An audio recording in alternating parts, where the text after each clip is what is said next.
Hey, gorgeous. Welcome to the Healing Elevates Relationships podcast. I'm your host, Bernadette Jackson, CEO and lead strategist at Her Consulting Group and the creator of Her Way Relationship Intensive course. This podcast was created as a response to my desire to redefine how the world views women with daddy issues. I release a new episode every week, so expect to hear me and my guests discussing topics, sharing stories, and gaining insights from the perspective of a fatherless daughter and the people who love and support us. If this is your first time here, here's what I want you to know. You deserve amazing relationships, and nothing you've done or experienced disqualifies you from that. But here's the thing. Amazing relationships with others happen after you cultivate an amazing relationship with yourself. And how do you do that? Self-discovery, healing, and accessing your authenticity. Let's dive in.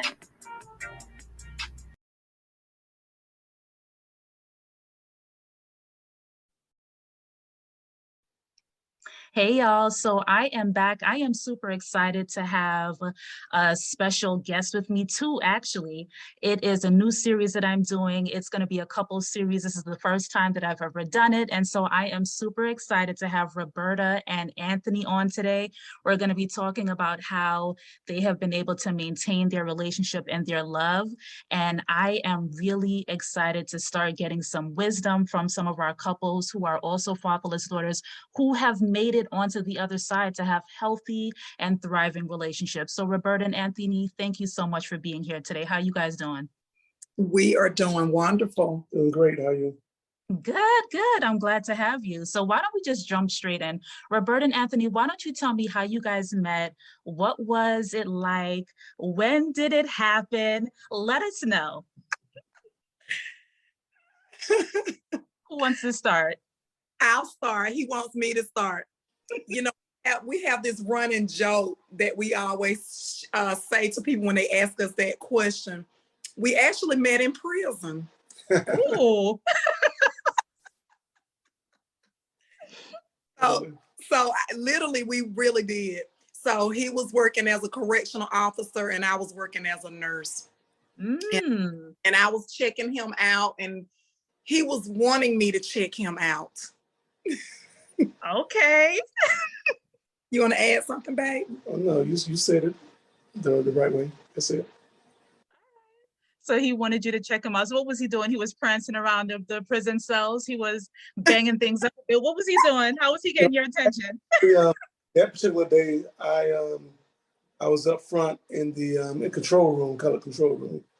So I was the one who was letting people in and out, employees in and out, and she was coming in for an interview. Coming in for an interview, as a matter of fact. So you can tell she was new to a prison system because she had that fear in her eyes. Mm-hmm. And so the deal is when she finished the interview, she left out and she forgot to get her keys. So I waited till she got to the end of the gate and I called her back in and let her know that she forgot her keys. She came back in, got her keys, didn't say anything, and ran back out.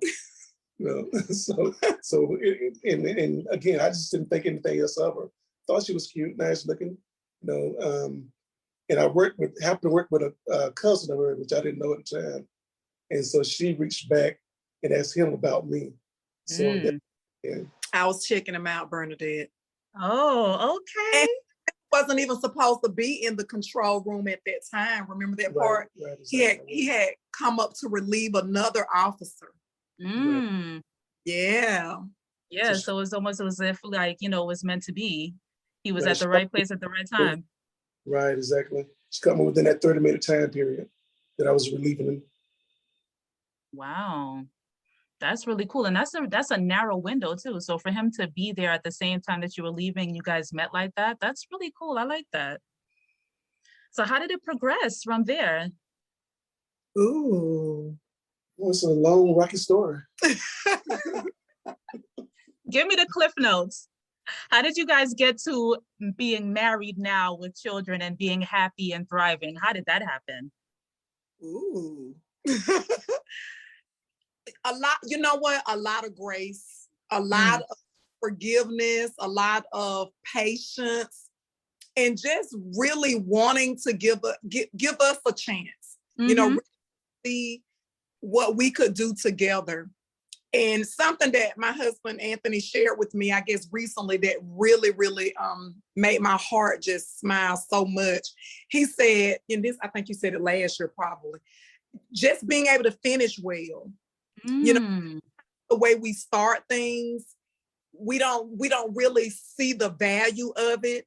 But when you continue to work toward the finishing, and you want to finish well. And so that's what we say. You know, we're in it. We're in it to win. We're not going anywhere. I can't get rid of him and he can't get rid of me. Right. I love that. Right. Exactly. You know, Alexa, I don't know how much you know about us. I don't know how much you and she have talked, but you know, I was getting out of a marriage during the time that I met her. So I was already separated, getting out of my marriage. And she and I, you know, when she and I, we started dating, and you know, we dated for about a year and a half. Then I got a promotion, and I was moving away from that particular city that we was in, and I invited her to come with me. Not really thinking that she would, but she did. And he didn't really want me to come, Bernadette. Yeah. So, you know, so she did. She came with me, and like I said, you know, and again, I'm 26, and she was at the time 22 years old.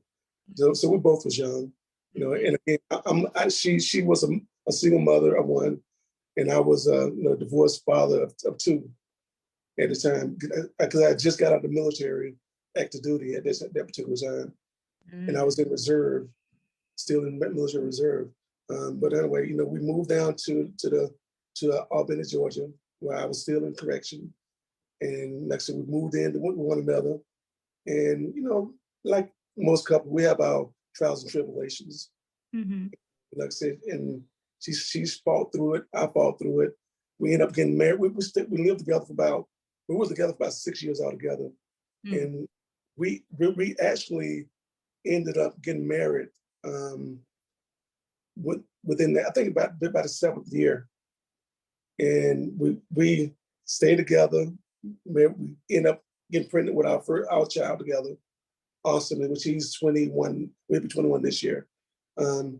So we ended up getting married. We only stayed married for 1 year.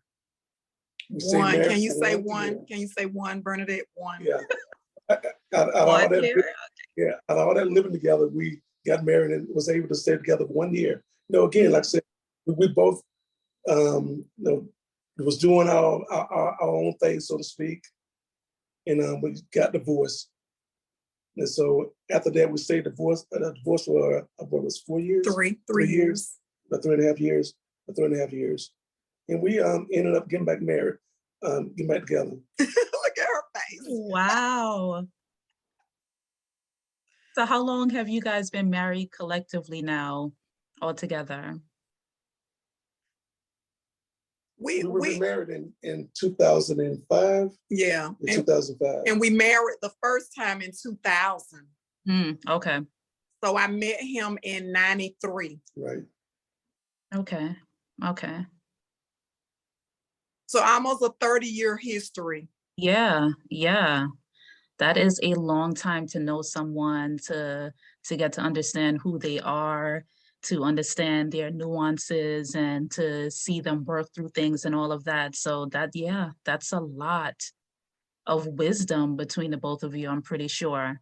Understanding exactly how to deal with each other, when to give space, when to give grace, when to speak up, you know. This is, go on, sorry. It's a learning experience every day, no doubt. Oh, sure. I bet.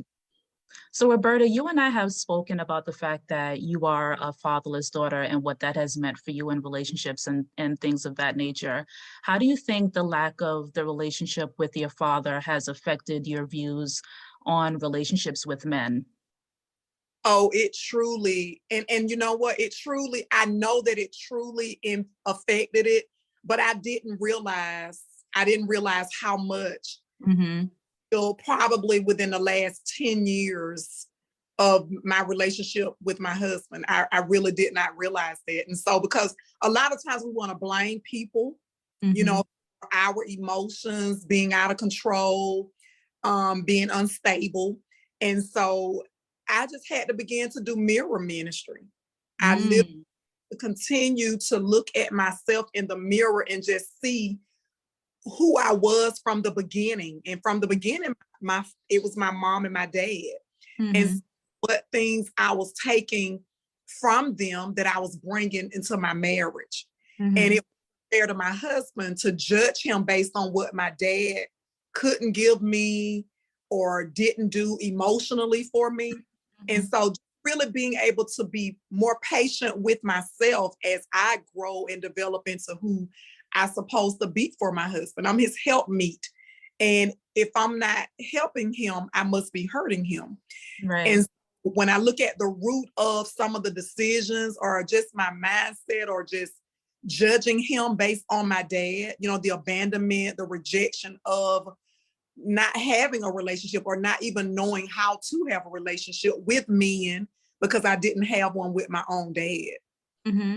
Yeah, and I know exactly what you mean in terms of it's almost as if you're trying to figure out what the relationship needs to be without really having an example to play off of, you know? So it's like you're coming to the table hoping that, you know, your knowledge or what you've seen is going to be enough to really be able to educate you on what this new landscape is. And a lot of times it isn't. And so we do bring our biases, we do bring our limiting beliefs and things of that nature. But can you expand a little bit on maybe a time that you remember when you did project some of what your father was not able to do with you onto your husband and how you were able to realize that that's what you were doing?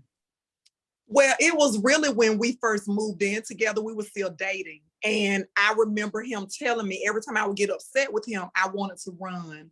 If you remember that, you used to tell him, I just wanted to run because I was just I guess I was just so used to hiding, number one, and then just not really having anybody to stand up for me because my dad never protected me because he wasn't there.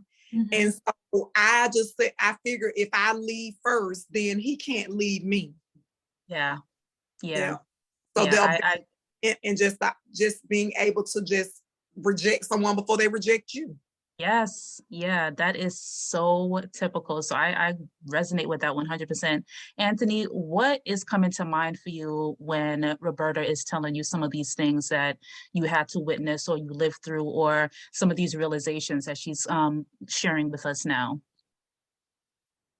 No, I'm actually just like, no, I think most people, men and women alike, whatever we either missed from our parents or we didn't get from our parents, we normally try to project it to the person that you're with, you know. And I think that's just typical of most people, and that's the thing that we can't do because, you know, we're going to bring our own problems to you, so we don't need that. We don't need you to give us anybody else's problem that you brought with you, you know.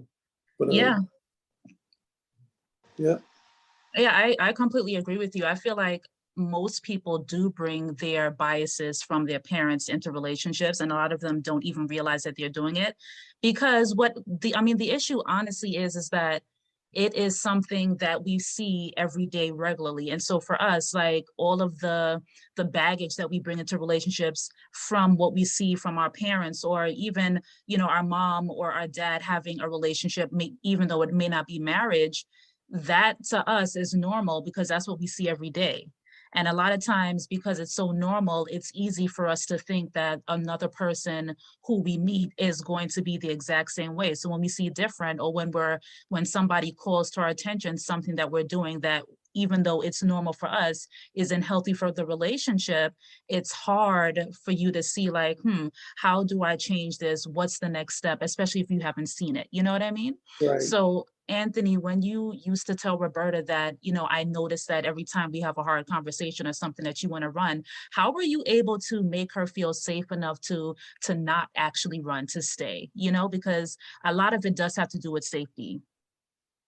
And you know, honestly, at that particular time, again, like I said, I was young, still learning myself, and not being taught myself how to be a husband. So without my example, I mean, I never had an example, even from my dad, even though my dad was in the house with me. in every day, but he still wasn't really present within my life. So I still saw my mom and dad together, but I still never really saw a good example about how to treat a wife. So it was hard for me to, even though I saw her doing this, I didn't know how to get her back in. You know, I was doing everything counteracted, I think, opposed to really helping her. So, you know, just like I said, it's something that we both had to try to figure out together. It took us marrying and divorcing to even try to even get it together. Yeah. So it took the marriage for 1 year and probably making all of the worst mistakes, having that break that you guys took and learning more about yourselves. I'm assuming, what did you guys do during that break? Did you spend the time in introspection, figuring out what you did wrong and how you can do things better and all of that? Can you talk a little bit about that in between? Well, the thing about it, well, this is what I think, you know, she had to work on herself, and I also had to work on myself. And the one thing that we both learned is that, you know, she looked in the mirror. And we as people, we want to blame the other person so bad. We don't take any of the blame ourselves. But that's something that, you know, she had to realize that she had just as much blame in our marriage failing as I did. You know, it's easy to blame for people to think that it's always a man. Yeah, maybe I did. I know I had a lot to do with it, but she also had to realize that she too had a lot to do with our marriage failing. So when you can both realize that and mature enough to understand that, guess what? It didn't fail because of one person. It failed because of both of us. Right. So, you know, so when you can look at it that way, you can, you know, stop pointing fingers at least and do the work. Exactly, like she said, look in the mirror. You know, you got to look at yourself before you can look at anybody else. Yeah. Yeah, I completely agree. That mirror ministry that you called it, Roberta, like that is crucial. Yeah. I mean, really look at ourselves, but we don't see ourselves. Yeah. So that part, like Anthony just mentioned, we were separated and, you know, divorced, but we were doing the work on ourselves, looking at ourselves. And I love something that he shared with me. He said, I want to, you know, when we're in relationships with people, sometimes we look at the grass as being greener on the other side. And he said, just like it takes effort to mow that lawn or to water that lawn, I'm going to do that in my own. And so that really encouraged me to do that for myself as well. You know, if someone is going to invest in me, I need to invest in me. Absolutely. Absolutely. Ourselves, because we're so busy trying to find somebody else. Right. And the thing about us, when we divorced, we didn't divorce to get back together. Really, we didn't. We divorced to stay apart forever. You know, we just raise our son together and be the best co-parent as we could possibly be. That was my only concern. That was both our only concern. It wasn't about us. Was there some tension between us early in the divorce? Yes, it was. But guess what? We got over ourselves and said, you know, so it's not about us. It's about this child. You know, I wanted him to have a better opportunity than I did. And so so we put him first, and we just happened to end up back together. It wasn't anything planned. Like, you don't remember telling me when you get yourself back together. But yeah, I didn't. That's something that was said early on. Yeah, I had to remind. You had to remind him. So, Roberta, did you see your mom experiencing healthy love when you were growing up? Not at all. Not at all. Okay. Healthy examples around me. And so we tend to sometimes choose what we see, and that or be chosen by something that somebody else see in us. And so for me, that was a struggle because I wanted something different. I wanted it so badly, but I didn't know how to present myself for something different. It was, you know, I had a stepdad, and you know, they married when I was 2. I think my mom said I was 2 years old. And my life was intertwined with just her wanting to be away from home. but not knowing really how to be a wife, because my grandmother passed when my mom was 11 years old. Mm. So your mom didn't really get to see what it was like to be a wife, and so she wasn't able to pass down those lessons to you as well. But I heard you say that you yearned for more, and you yearned for different. Exactly. And so that's why I feel about me and Anthony. And so do you feel like that propelled you? Go ahead. Oh, what I was saying is that, do you think that the yearning for more and yearning for different attracted you to your husband because you saw something different in him than what you were used to seeing growing up? I did. And so when I met him, I just saw that he wanted more. You know, he was military, so he had seen more, had done more. He wasn't afraid to leave the small town, because I really wanted to leave the environment where I was, because I felt like if I could just see something different and be with different people, then have a different experience. And so that's one of the things I think sometimes we limit ourselves in the same place of our upbringing. And so for me, and there's nothing wrong for the people that choose to do that, but I knew I needed to see more, because I didn't grow up traveling, being a teen mom, but I wanted more. And then my mother, of course, had me early as a teen mom, so we didn't travel. And so not even cross town. I mean, in a small town, we didn't even go cross town. And so I just wanted to be, I guess, be willing to do the work to get the different outcome. So what do you think the limiting beliefs that you had to let go of in order to have a prosperous marriage? What do you think some of those things were? Definitely that I deserve the best, because I honestly didn't believe that I could have a good marriage, because I think I was judging it based on what I saw growing up. That wasn't a good marriage. They just stayed together. And my husband and I, we don't want to just exist and just stay together. We want to enjoy the benefits of being in a covenant relationship, of being able to grow, I mean, literally grow and glow together. Because to me, of course, he's not the same person that I met at 26, and I'm not the same person that he met at 22. And I think sometimes we limit ourselves based on who they were when we met them, and we want them to stay stuck in that place. Oh, when I met him, he was da da da da da da, and I was this. Stay in that past. And so good of the past, we want to stay there, but then the bad of the past, we want to forget about that part. And so for me, the limiting belief for me is that I deserve, and I really want to work at the part of me that feels and know that I deserve to have a great marriage, not just a good marriage, but a great marriage. Yeah, definitely. So you feel like you needed to work on your worth and feeling like you were worthy of experiencing more and different. So what areas of your emotional life do you think needed extra attention from your husband, just so that you can start to feel what you wanted to, in terms of deserving more and wanting more and just wanting to see different and all of that? What areas do you think needed some extra attention from him? Well, for me, it's just the emotional, and that part I had to come to realization of who he was and not who I want him to be. You know, so I think that emotional instability of trying to go back and like do a remix on what I saw growing up, like it existed.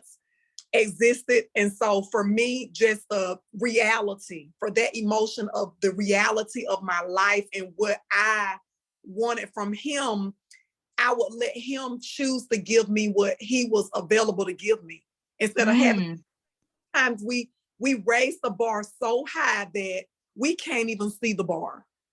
And I think, you know, growing up, when I looked at my mom and to see that my stepdad wasn't emotionally there for her, and so I began to make this checklist But then it's like when I began to assess myself and could I do all those things on that checklist if somebody gave me a checklist, you know, if they had for me.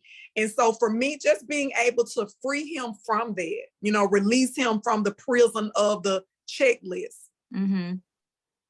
So that gave me emotional stability, that I didn't have to rely on him and put all the pressure on him for something that is within me. Because I think once we value ourselves, Bernadette, and we show up and date ourselves and love ourselves, then others will know how to treat us. And others will know how to come and be a part of what's already occurring, versus giving them the start, the in the middle, and the finishing part of it. No, you take that, because we're going to be with ourselves till we take our last breath. We're going to be, but another person, they may go before you. And so because you depended so much on them for everything, you're still going to be robbed.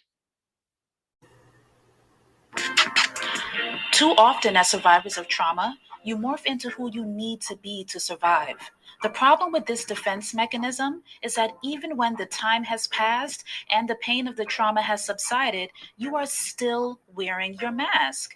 Your most authentic self is tucked away far beneath the surface, and although you yearn for deep connection, very few people know the real you. With everything you've experienced, it can be hard to take off that mask and be free. And let's be honest, sometimes it's easier and safer to have it on. That's why I wrote Access Authenticity.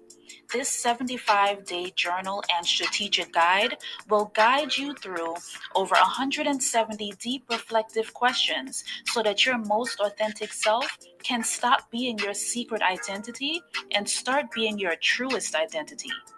You deserve amazing relationships, but you won't experience them if nobody ever gets to see the real you. Head on over to Amazon today and get your copy of Access Authenticity Journal Plus Strategy. Now let's get back into this week's goodness. Yeah, I like that. So pretty much what you're saying is that you need to be able to nurture yourself, to love on yourself, to be able to care for yourself and give yourself what you would like to have from other people. And then when your husband is seeing how you are treating yourself and how you're loving yourself, then he can see your example and know exactly what he needs to do to add to what you're already doing. I believe that. Okay. So Anthony, did you notice that there were areas of your wife's emotional life that required some extra love and care from you? And if so, how did you handle that?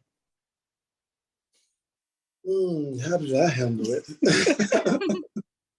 Yes, humor. No.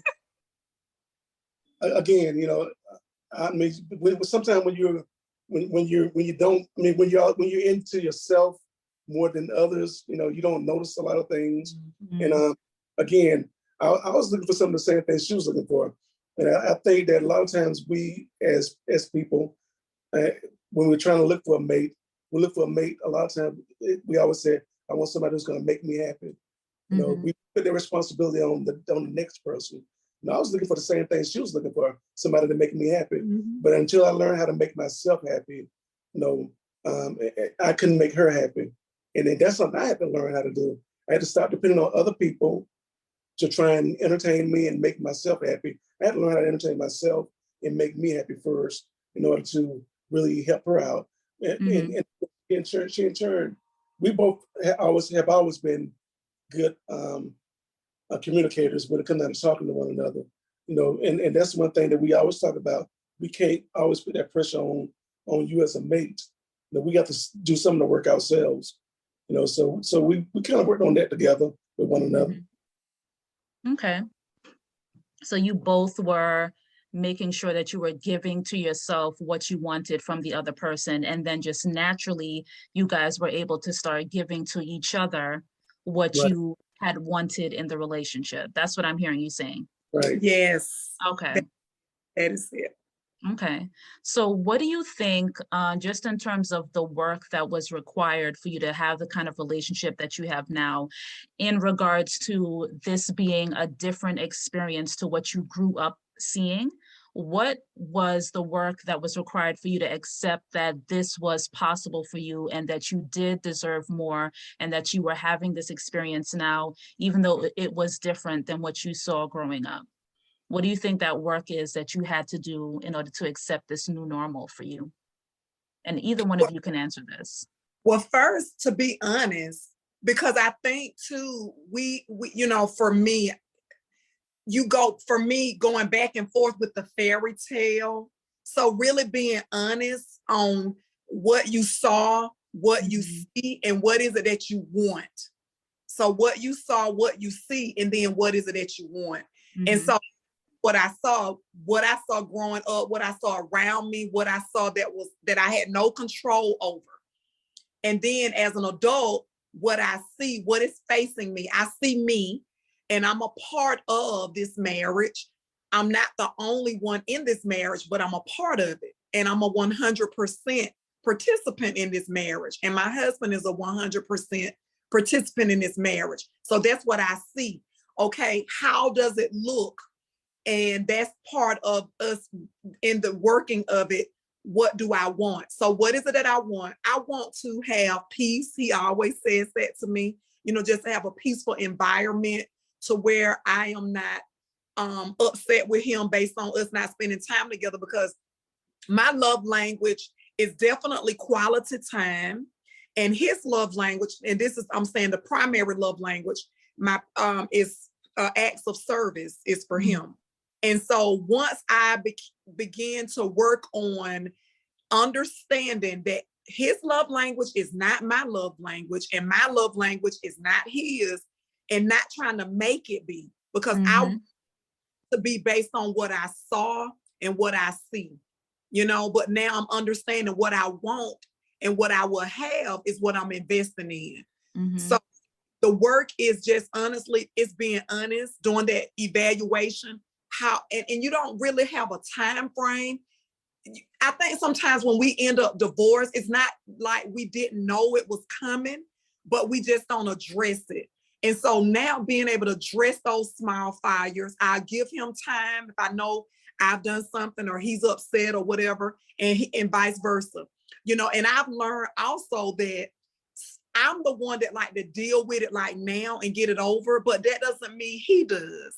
So I always make him be like what I am and vice versa. So I've been patient with learning how to do that, because he likes to take the time out, you know, 2 or 3 days to, you know, to get it together before he says something that he can't take back. And I respect that. But then me, I'm like coming at you, let's fix it now, because I don't like sores to fester, because I'm like, I needed to start healing.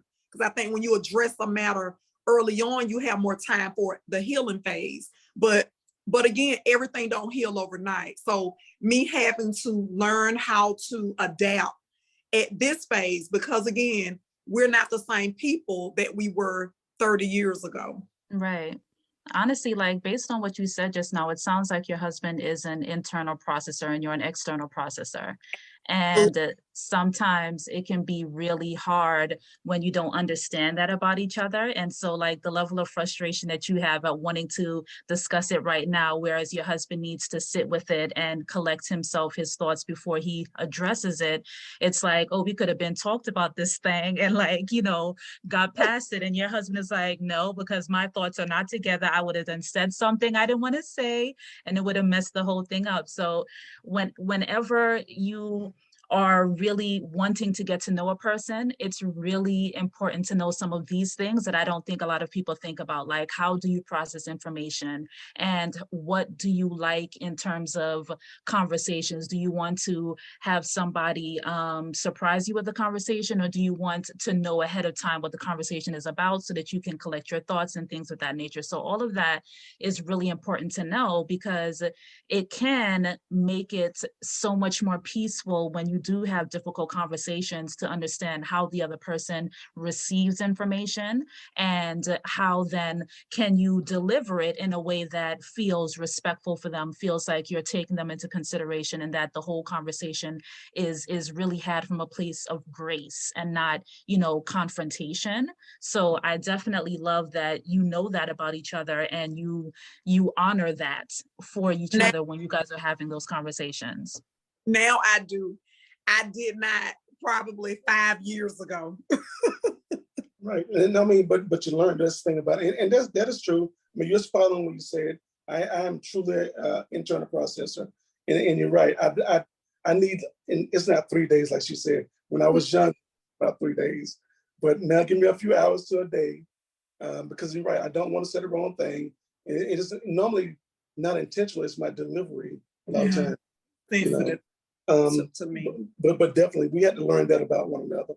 You know, and we give each other our time apart, and we end up. We know when you're apart, you like coming back to one another. So we've learned that also. Just give each other our space.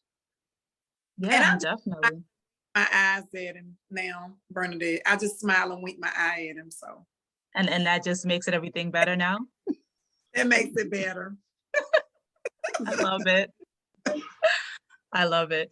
So Anthony, why don't you answer that question in terms of what was it that you needed to do to start to learn to accept this new normal of having the type of relationship with your wife that you didn't see growing up with your parents?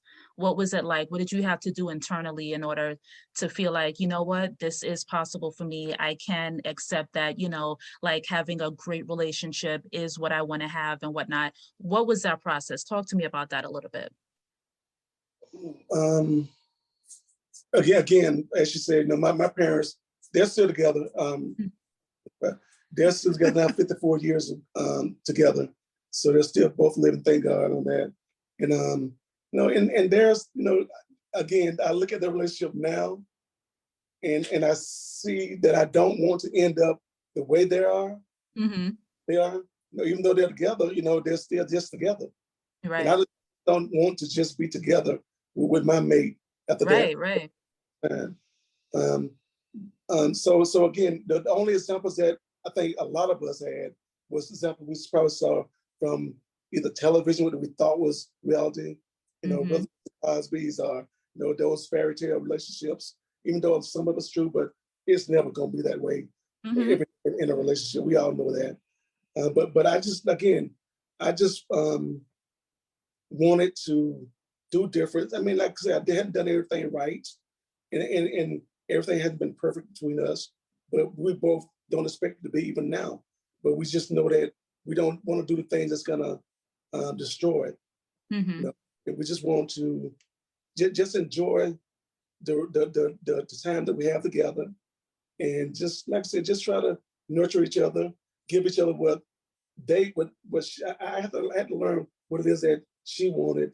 Same thing, she had to learn what I wanted. And I try to give her as much of what she wants and not what I think that she needs or want. You know?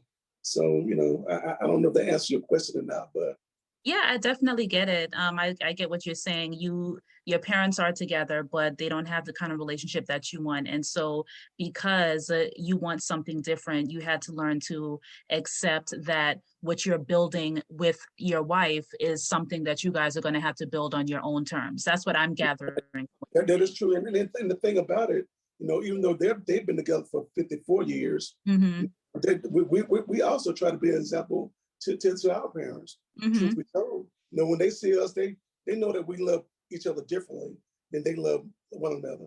They know that I'm, like I said, the biggest teacher from my dad that I got from him is not to do some of the things I saw him do. You know, just to do it different, because I see how it turned out with them. So my thing is to do it differently. You know, again, mine may not be the perfect way, but I think it's a better way. Yeah. And a lot of times I feel like being able to see some of the negative examples is a really great teacher in what not to do. And I think that it's just as powerful to know what not to do, especially when you see what the outcomes are, than to know like what to do. So I think that, you know, like that being your teacher is a great way for you to see, okay, this, when my father did this, this was the result, and I don't want that result, so I'm going to go in this direction here. I think that that's an excellent teacher as well. Right. So I want to ask you, Anthony, knowing what your wife experienced with her father, in what ways did it make you want to be a better father to your children?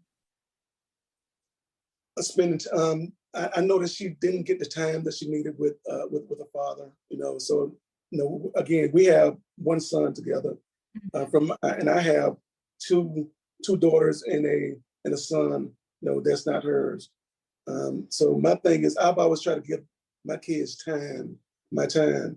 You know, not being in the same household with them was a challenge. So that definitely was a challenge, but still, I didn't make it an excuse. You know, so my thing was, I didn't want my daughters to be able to say, well, you didn't give me your time when they got older. So if they didn't get into my time, it's because they didn't want it. You know, but I made sure that I gave them my time. I was always accessible and available for them. Same thing with my son. You know, I make sure I'm accessible and available for them. You know, so but that's the one thing that I didn't want my daughters to go through. And not saying that I was probably the perfect father for them, but I definitely was the best father I could be for them. Mm-hmm. Yeah, I love that. And so, Roberto, when you see your husband with your children, when you saw him with your children, especially having the kinds of experiences that you didn't get to have with your father, what kind of feelings came up for you around those experiences? It made me, for our son as well as for our other children, it just made me value him as a father that wanted to be present. Because I know that due to some of the circumstances with my dad, he couldn't be, but if different choices were made, he could have been. So I think that when I look back and I see how my husband really wanted to be available, but it was hindered, and you know, the opportunities were not there for him that should have allowed him to build those better relationships with his daughter. And I used to get angry a little bit, Bernadette, because I used to look at, here's a man that wanted to be with his daughters, and even now they're adults and there's no reaching out. And so you know, my dad, due to his choices, him being incarcerated, he couldn't reach out. I was the one visiting the prison, you know, to go see him and to establish a relationship, because I didn't meet my dad for the first time until I was 18 years old. So just wanting to have that relationship and, you know, just desiring that. I hungered for the hugs and the love that I saw my husband wanting to give his daughters. And, you know, they were not consistent. You know, he wanted it more, but of course, like I said, due to situations and circumstances outside of his control, he couldn't always give it to them. And I looked at that and it angered me, because I said, here's a man that's free, willing to spend time with his children, and he's not allowed. And versus wanting that even as an adult, still I wanted the hugs. I wanted my daddy, you know, to be proud of me, to want to know what's bothering me, what I like, what I don't like, just to get to know me, just to love me from that little girl. Because I think that we forget there will always be a little girl in the inside of us. And I let my little girl dance. I let her get the pom-poms. I let her laugh and be silly. And I enjoy that. And I don't ever want to rob that, because that part of my journey is why I can heal. Why I heal authentically, because I'll allow it to be what it is. And so I've, you know, grown past the anger. And so now I'm just grateful, because again, we still can do the memories. We still can do things that can still help me to grow and to develop into the woman that I need to be now. Yeah. So what advice would you give a newly married fatherless daughter, Roberta? the work has to be done, but it has to start with you. We cannot avoid the work. Sometimes people just want the results, but they don't want the results. They just want to feel good. They want, even if it's for the moment of pleasure that we get. But I want something that's gonna last. So I'm willing to do the work for it. There are bits to something that I can get, that I can endure in, and I can look back and remember what I put in it, the investment I did for it, versus me expecting someone else to do it all. So again, you know, just because I didn't have a father present does not mean that I have to remain fatherless. It does not mean, you know, mean that I can still be wanted and loved by mentors, you know, by even by my husband's covering, you know, with him protecting me. Not that I'm wanting him to be my daddy, but just feel of being appreciated, but just, you know, not being stuck there. Because I think sometimes with us, when we are fatherless daughters, we're angry and then we miss opportunities because of the person that had the reason of the person with the void that gave us that void. And so we're not open to other possibilities of male relationships because we're blaming that man. Well, he's not my dad, he wasn't there. So nobody will ever be there because you can't show up for yourself and let that go so others can come. Yeah. Yeah. I think that that is such great advice, that you have to do the work first for the results you want to see. That brings me into the last 5 questions that I want to ask you guys, which is really just like a rapid fire type of situation. So I'm going to start with you, Anthony. What is your favorite thing about Roberta? My favorite thing about her, again, her smiles, waking up to see her smile every day. Like I said before, waking up every morning, you know, with the good morning, baby. You know, like I said, she's easy to love. She wakes up with a positive attitude every day. And you can't say that about a lot of people, you know. So my favorite thing is just to wake up and see it and hear every day. Love it. What about you, Roberta? What is your favorite thing about Anthony? He supports me in everything. Everything. He is my biggest cheerleader. I love that. And so to me, it's almost as if he just empowers you to be the cheerleader that you are for everyone else, because that is absolutely the role that you've taken on. So to know that you have that in your home and you're able to give it to other people, to me, it just seems as if it's a full circle. Like he fills your cup and you're able to fill everyone else's cup in that way. So I love that. What do you think, when you think about the quality of your love, what's the first thing that comes to mind, Roberta?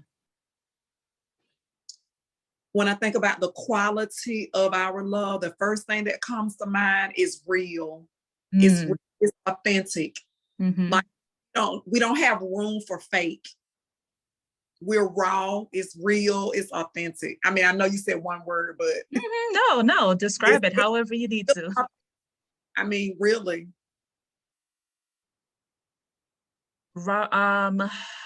Anthony, if there was one thing that you would not want Roberta to ever forget, what would that be? That I truly love her. Okay. Yeah. And Roberta, besides the obvious, what is one thing that you do together that has improved the connection between you two? We laugh more now. I think we just laugh more. It's not that serious, you know, because I mean, all of our children are adults. We're still taking care of one, getting him finished, but we just laugh more because we know that we need that. We need more. We need the relaxation. So I think that's what we do now more. Okay, I like that. And so the last question is, and I'd like for you both to answer that, what's next for you?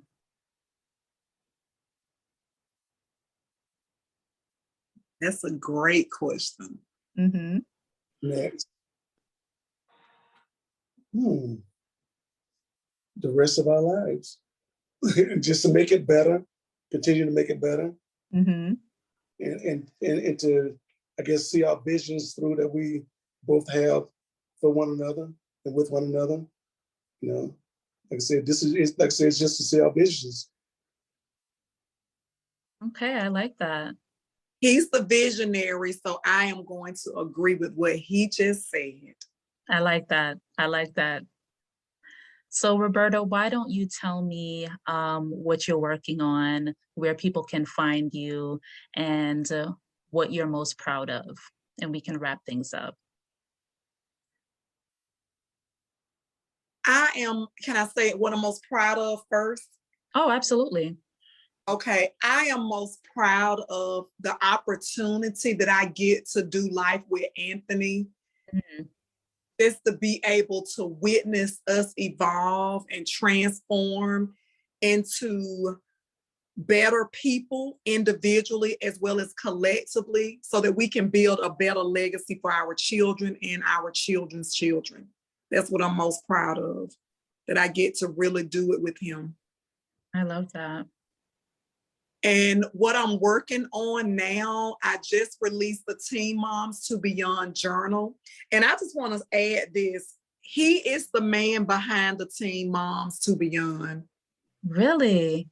Ma'am, when we were working in our program and, we had our homework to find our purpose, and I wanted to do something totally different. And I remember he would always check my homework, Bernadette. And he said to me, I know you want to do this, but he said, that's not it.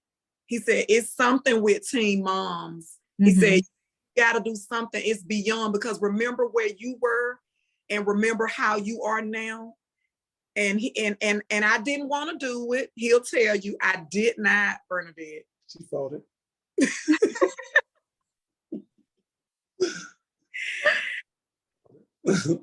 I didn't. And so here it is. Yeah. Because right.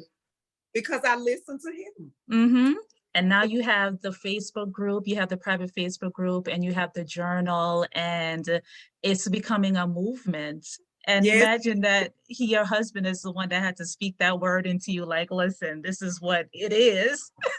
This is what's needed. And you are the absolute right person for the job. And he saw that in you, and he was able to encourage you to go in that direction.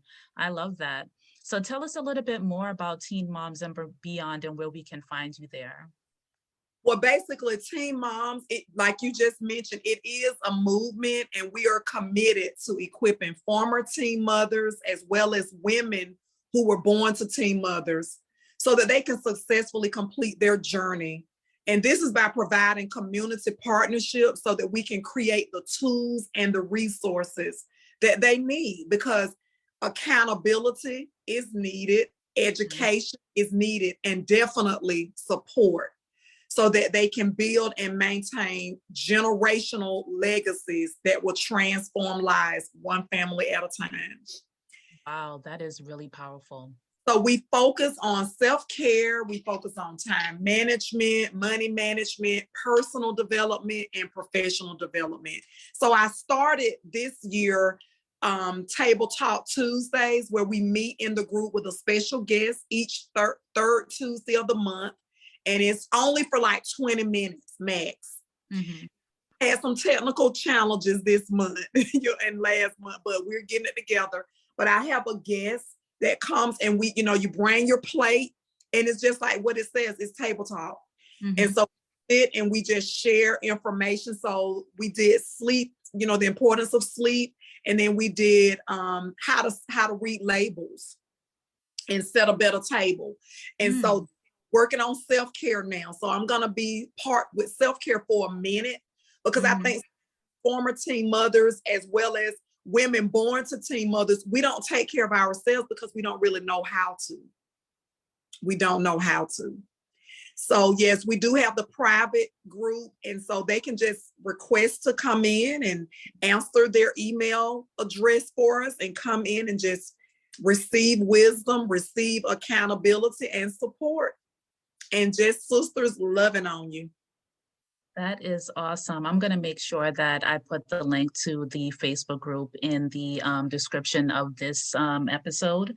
And I just want to thank both you and Anthony for agreeing to come on and to share your story of this almost 30-year journey that you guys have taken together, and what you have learned about each other, and the quality of the relationship that you're building together, despite not really seeing it in your individual homes. And I'm sure that your children are better for being able to witness the kind of relationship that you guys have had together. So I just want to thank you for coming on and just agreeing to be open about what you have been struggling with, and, you know, what you overcame, and what you guys are doing together just to make sure that you have this thriving relationship.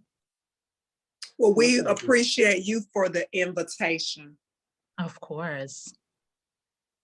So, of course, this is going to be one of many opportunities that we're going to be giving couples to share their story. And so this is Roberta and Anthony, and we are going to be coming on with a few more next week. So stay tuned for that, and we will see you in the next one. Bye.